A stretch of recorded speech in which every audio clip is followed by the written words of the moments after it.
Mississippi. Summer 1869. The war had ended only a few years earlier, but the plantations along the Mississippi River still carried the quiet weight of the past. Fields stretched for miles, caught in dust, and the slow rhythm of life that had barely changed for generations. But on one plantation outside the town of Vicksburg, something deeply unsettling began happening. It started with a list, not a long one. Just 5 names written carefully in black ink on a single piece of paper.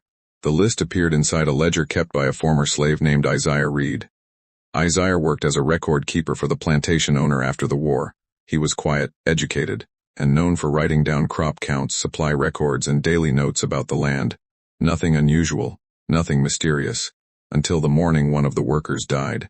When the plantation owner opened Isaiah's ledger later that day, he noticed something strange. The dead man's name was already written there at the top of a page. Hours before the death had happened, at first everyone assumed it was coincidence. But then the second death occurred, and when they checked the ledger again, that name had been written down too. The same page, the same ink, and the same unsettling handwriting. Within weeks, people began whispering something no one wanted to believe. Isaiah Reed might somehow know who was going to die next. The man who kept the ledger. Mississippi 1869. The plantation sat just outside the town of Vicksburg, along a bend of the Mississippi River where the land flattened into miles of cotton fields. From a distance the place looked peaceful.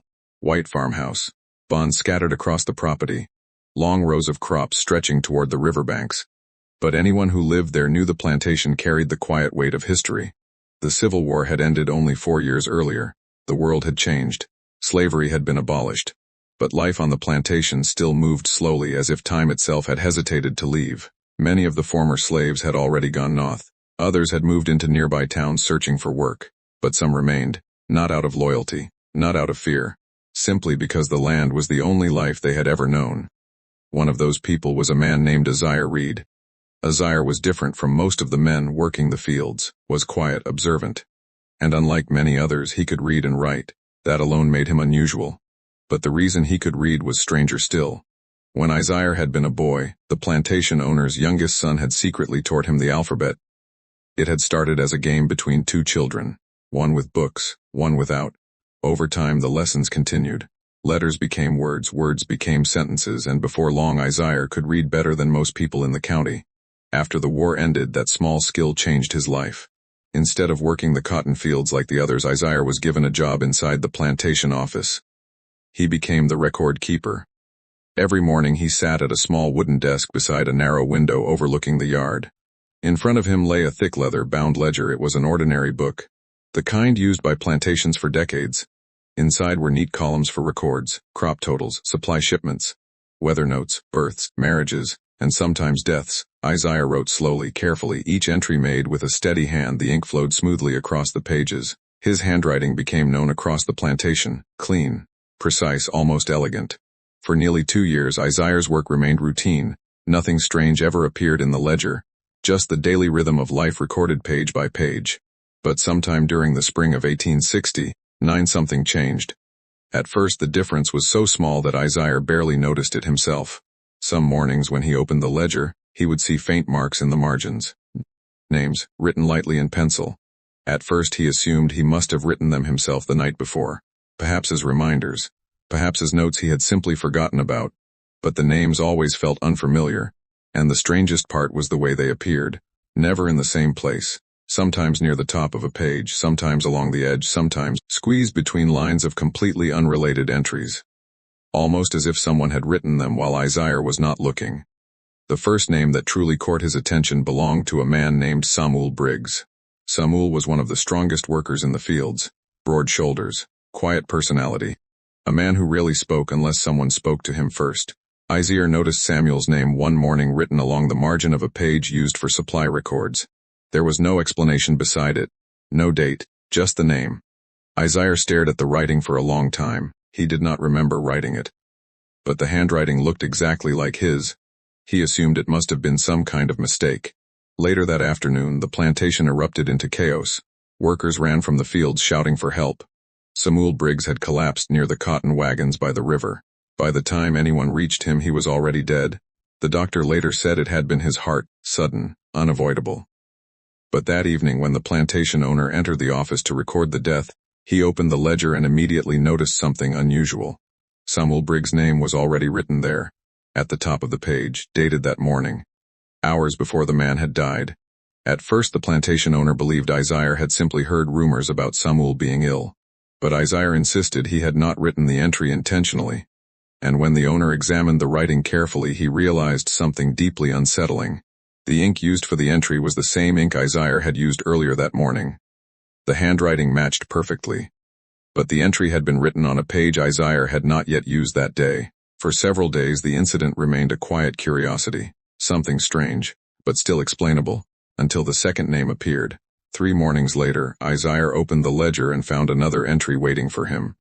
This time the name belonged to Daniel Harper, a stable worker barely 20 years old. Again, Isaiah had no memory of writing it. Again, the handwriting was unmistakably his. And again the man died later that same day. A riding accident, a fall from a horse, broken neck. When the plantation owner opened the ledger that evening, Daniel Harper's name had already been recorded, written hours before the accident occurred. That was the moment the whispers began. Workers in the fields started speaking quietly among themselves. At first they said Isaiah must have some kind of knowledge others did not.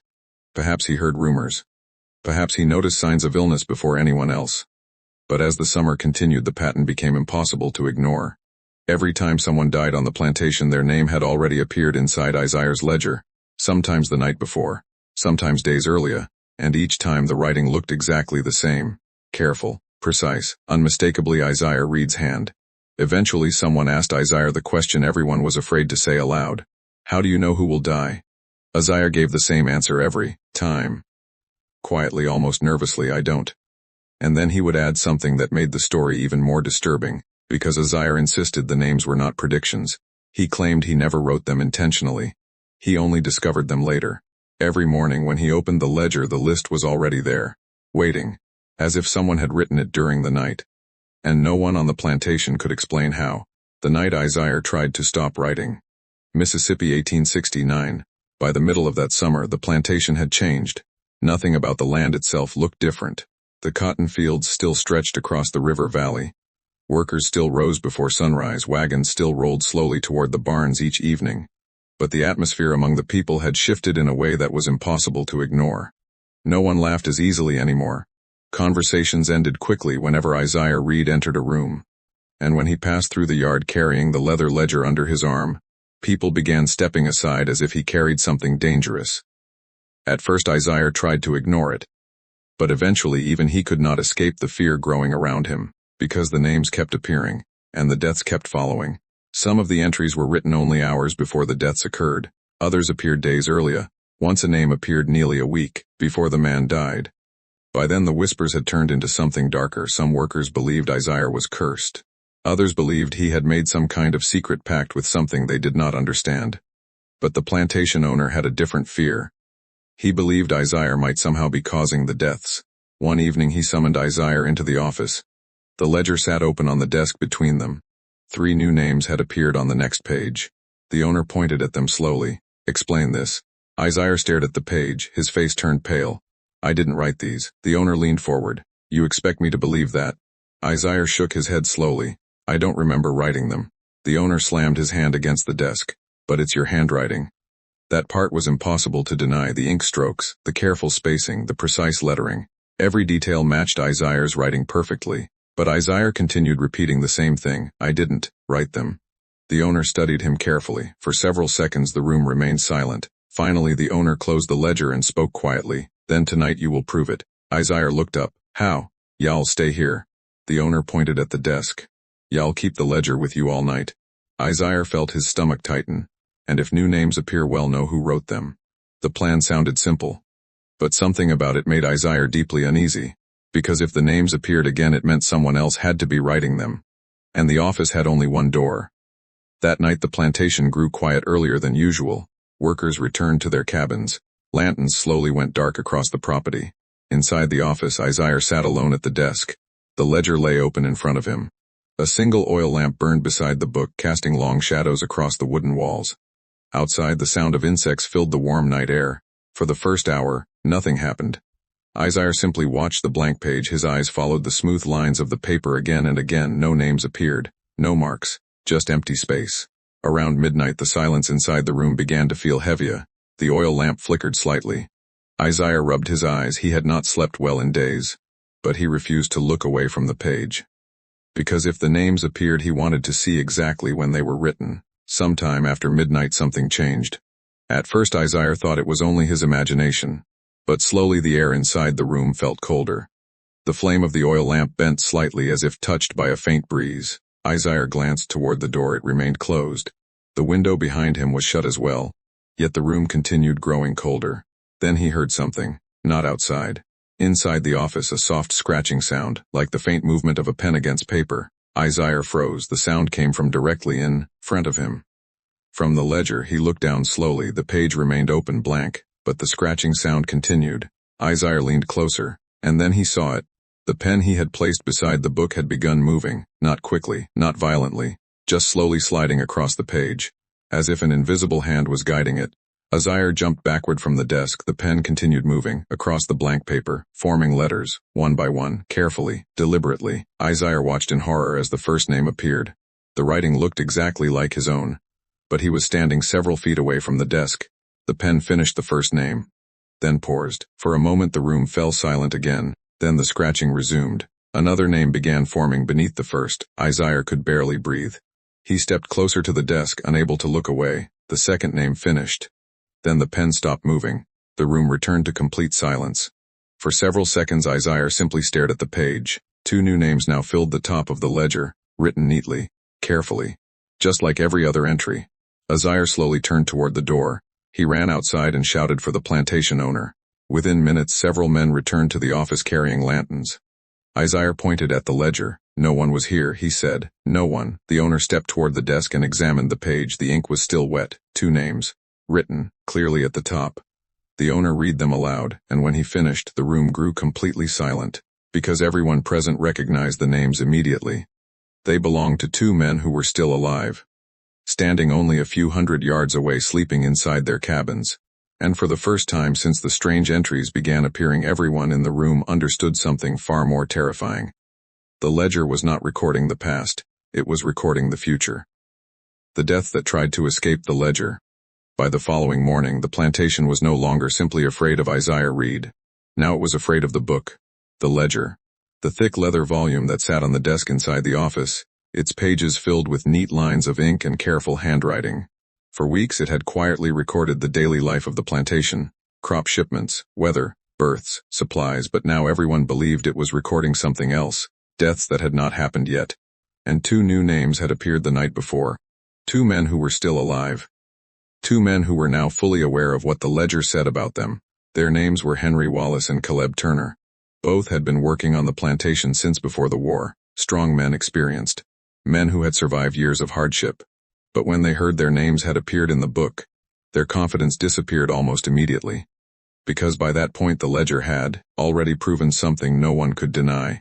Every name written in it had eventually died. At first Henry Wallace laughed when someone told him, "You expect me to believe a book decides who dies?" he said. But later that afternoon, when the plantation owner showed him the page with his name written in black ink, Henry stopped laughing. He stared at the writing for a long time. Then he said something quietly. When no one had an answer, the ledger never wrote dates, just names. Caleb Turner reacted differently. He did not argue, he did not laugh. Instead he made a decision almost immediately. He would leave the plantation. If the ledger predicted deaths on the property, then the solution seemed simple. He would go somewhere else, far away from the river, far away from the office, far away from Isaiah Reed and the book. That afternoon Caleb packed a small bag and prepared to leave. Henry Wallace decided to go with him. "If that book thinks we're dying here," Henry said, "then we won't be here."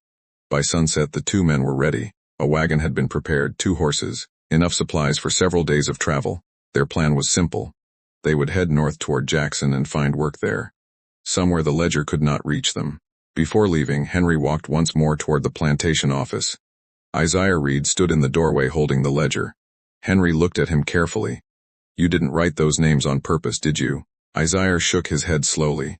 No. Henry studied the man's face. For the first time since the strange events began, he seemed to believe him. "Well," Henry said quietly, "then tonight we prove that book wrong." The wagon rolled out of the plantation yard shortly before nightfall. Dust rose behind the wheels as the horses pulled the wagon down the narrow dirt road leading away from the fields. Several workers watched silently as the wagon disappeared between the trees. For a moment the entire plantation felt strangely hopeful, because if Henry and Caleb survived then the ledger would finally be wrong, and the fear surrounding the book would finally end. But Isaiah Reed did not feel hopeful. That night he remained inside the office long after everyone else had gone to sleep. The ledger lay open on the desk in front of him. The two names remained exactly where they had been written, Henry Wallace, Caleb Turner. Isaiah stared at them for a long time. Something about the writing felt unfinished, as if the page was waiting for something else. Around midnight, the oil lamp beside the desk flickered. Isaiah leaned back in his chair. The room felt colder again, just like the night before, and once again he heard the faint scratching sound, the sound of a pen moving across paper. Isaiah's eyes slowly dropped toward the ledger. The pen beside the book had begun moving again, slowly sliding across the page, forming letters. Isaiah watched in silence as the ink spelled out a new word beside the names, a single word written beside both entries. The word was simple, but it made Isaiah's heart stop. Road. The pen stopped moving. The room returned to silence. Isaiah sat frozen in his chair for several seconds, then suddenly he stood and ran outside. He needed to warn them. The wagon had left only a few hours earlier. If he rode fast enough he might still catch them before something happened. Isaiah saddled a horse and rode into the darkness. The road north twisted through thick forest for several miles before reaching the river crossing. Moonlight barely reached the ground through the trees. Isaiah pushed the horse faster. His mind kept repeating the word written beside their names. Road, road. After nearly an hour of riding, Isaiah saw something ahead. The wagon. It stood sideways across the road. One of the wheels had broken. The horses were gone. Isaiah jumped down from his horse and ran forward. The wagon was empty, but the ground nearby told a terrible story. Tracks, signs of struggle, and two bodies lying near the edge of the road. Henry Wallace, Caleb Turner, both dead. One had struck his head against a rock when the wagon overturned. The other had been crushed beneath the broken wheel. Isaiah stood there in silence for a long time. The forest around him remained completely still. Finally he whispered something to himself. They left. They tried to escape. But the ledger had still been right. And as Isaiah turned his horse back toward the plantation, a new fear began forming in his mind. Because if the book could predict deaths even outside the plantation, then nowhere was safe. And the next name could appear anywhere. The day they tried to destroy the ledger. By the time Isaiah Reed returned to the plantation the following morning, the fear had already spread.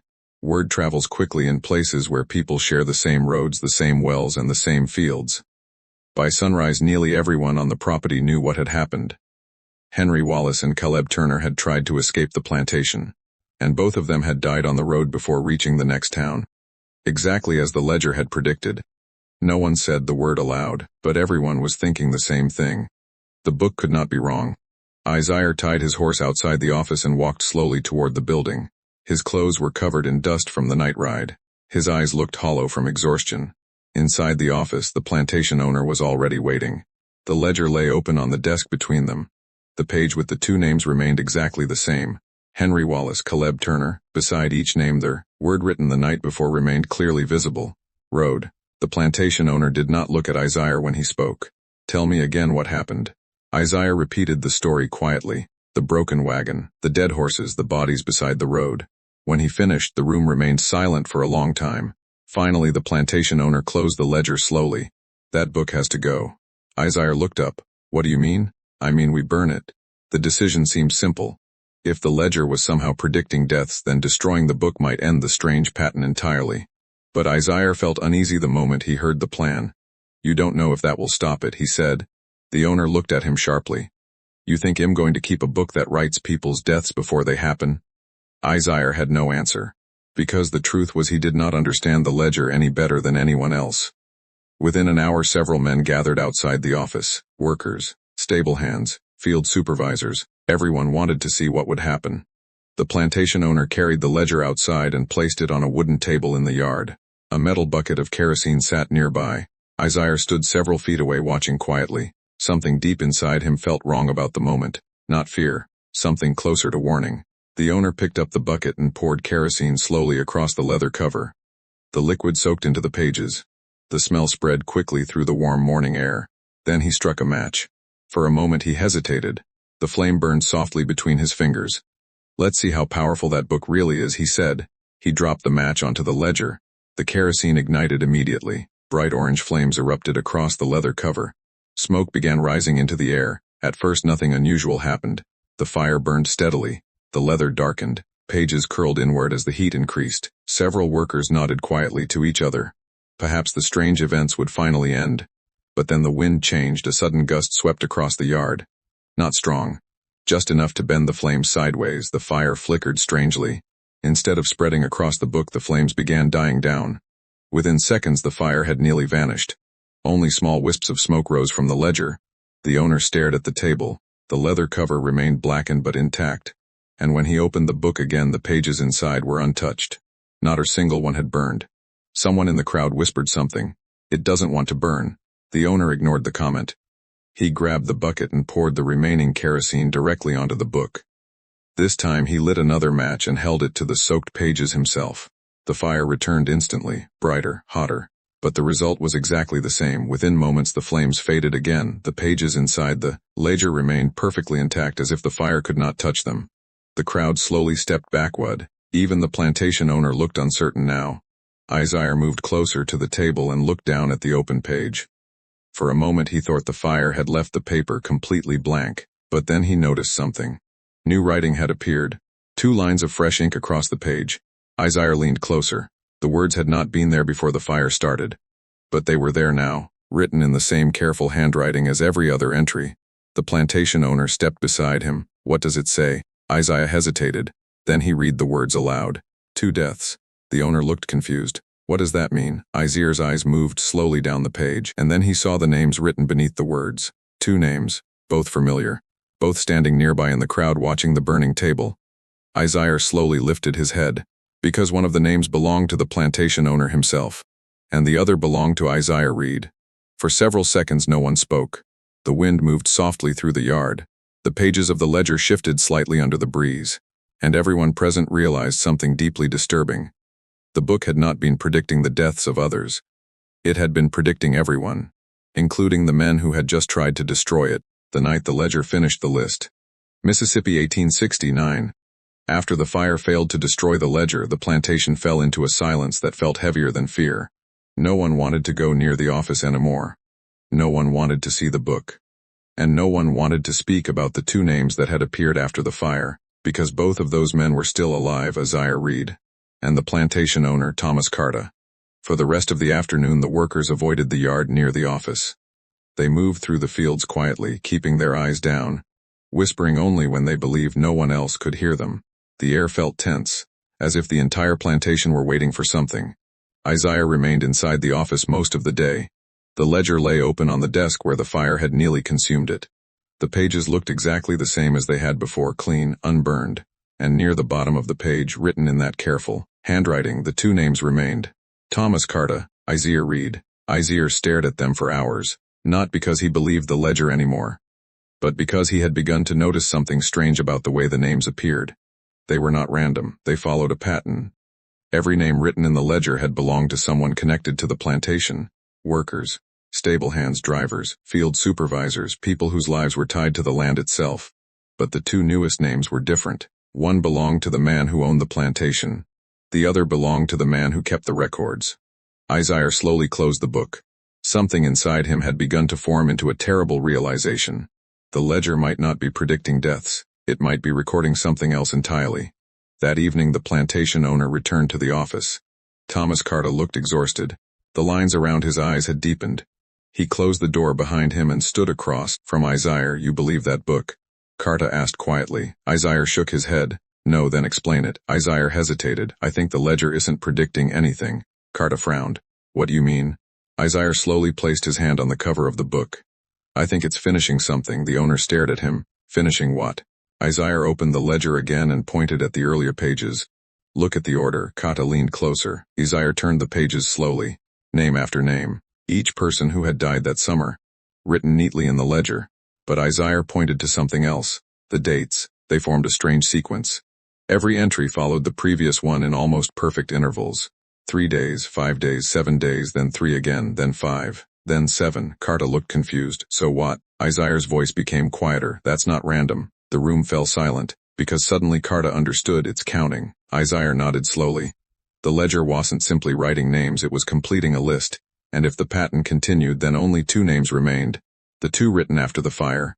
Carta walked to the window and looked out toward the fields. For a moment he said nothing. Then he spoke in a voice that sounded completely different from before. Which one first? Isaiah looked down at the page again. The order of the names was clear: Thomas Carta, then Isaiah Reed. The plantation owner turned slowly. Then I suppose we have time to prove the book wrong.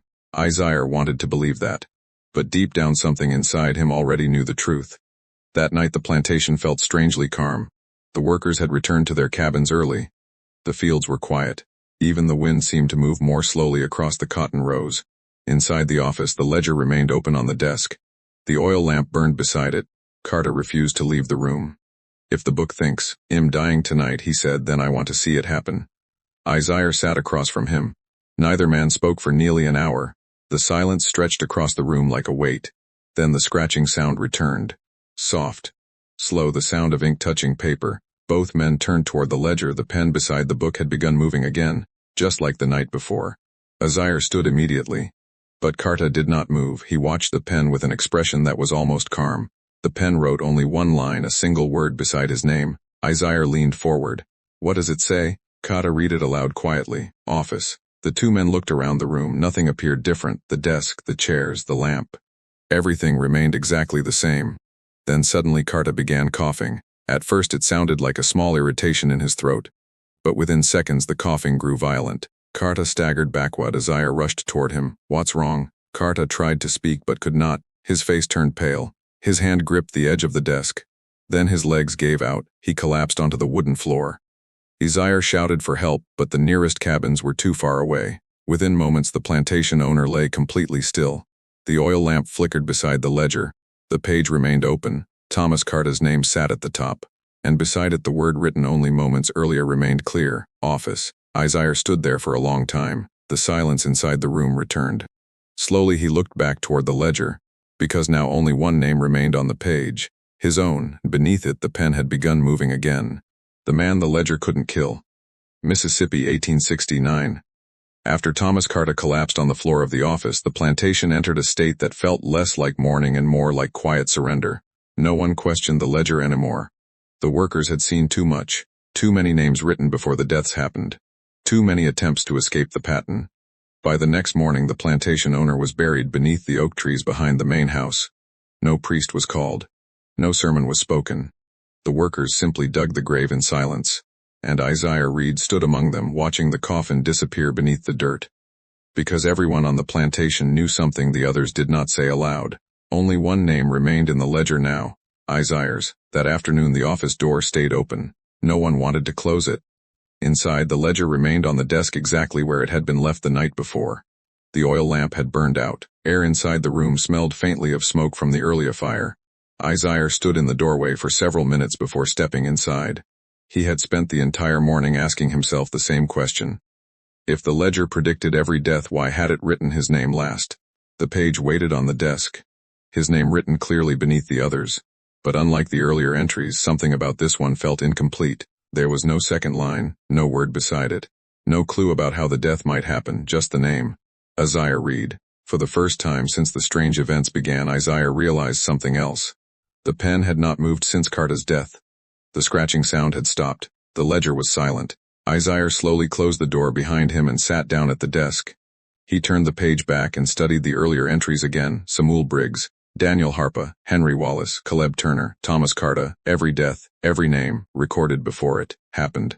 But now the pattern had stopped. The pen had not written anything new. It had simply left his name there as if waiting. Isaiah leaned back in the chair and stared at the ceiling. Something about the book felt different now. Less like a prediction, more like a trap. For the first time he wondered if the ledger needed something from him. That evening the sun began setting behind the river. The plantation yard slowly emptied. Workers returned to their cabins early. No one approached the office. Isaiah remained inside alone. The oil lamp burned again beside the ledger. Hours passed. Nothing happened. No scratching, no movement of the pen, no new words appearing beside his name. By midnight Isaiah began to understand something terrifying. The ledger was waiting for him to die, but it did not seem capable of making it happen. Isaiah stood up and walked slowly around the room. He examined every corner of the office carefully. The desk, the shelves, wooden floor. Nothing looked unusual. Then he noticed something he had never paid attention to before. A second book sat on the lowest shelf beneath the desk. It was smaller, older. The leather cover looked cracked and worn with age. Isaiah picked it up carefully. The book felt far heavier than it should have been. When he opened it, dust drifted into the air. The pages inside were filled with writing. But the handwriting was not his. It belonged to someone else. Someone who had written in the book many years earlier. Isaiah turned the pages slowly. Each entry looked similar. Lists of names, short notes beside them, dates, locations. And then Isaiah noticed something that made his stomach tighten. Every page ended the same way. The final name on each list always belonged to the man who kept the book. Isaiah flipped back to the first page. At the top of the entry was a date written nearly 40 years earlier, 1829. Below it sat a list of names, workers, drivers, field hands, and at the bottom of the page the final name, the man who had written the list, the plantation's previous record keeper. Isaiah turned the page. Another list. Another set of deaths, another final name, another record keeper, page after page, list after list, each one ending the same way. The man who kept the ledger always died last. Isaiah slowly returned his eyes to the current ledger on the desk.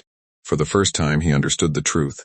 The ledger was not predicting deaths. It was continuing a pattern that had existed long before Isaiah was born.